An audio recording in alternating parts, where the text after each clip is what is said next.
নাম ধরলাম কিছু মনে করবেন না। হ্যাঁ, সবাই শওকত ভাই বলে আমিও শওকত ভাই বলছি। নাম ধরছে কিছু মনে করেন না।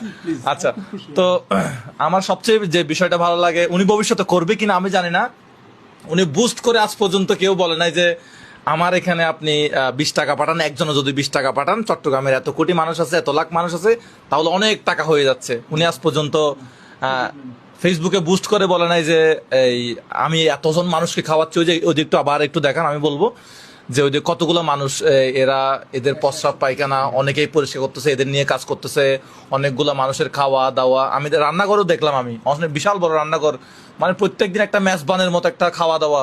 হ্যাঁ, 20-40 জন 50 জন মানুষের,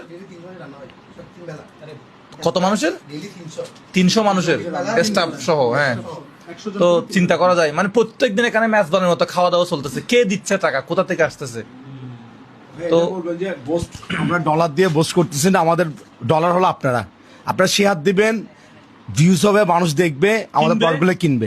আমরা ডলার দিয়ে বোস্ট করতেছি, প্রতিষ্ঠান চলবে, চলবে। শেয়ার আপনি অবশ্যই শেয়ার করুন, আপনার চোখের সামনে পড়লে আপনার কাছে রিকোয়েস্ট, আপনি এটা শেয়ার দিবেন। আর বাংলাদেশে বড় বড় যত ব্লগার আছেন, আমি তো এতদিন আসি নাই, শওকত ভাই হয়তো আমার উপরে হয়তো রেগেও আছেন মনে হয়।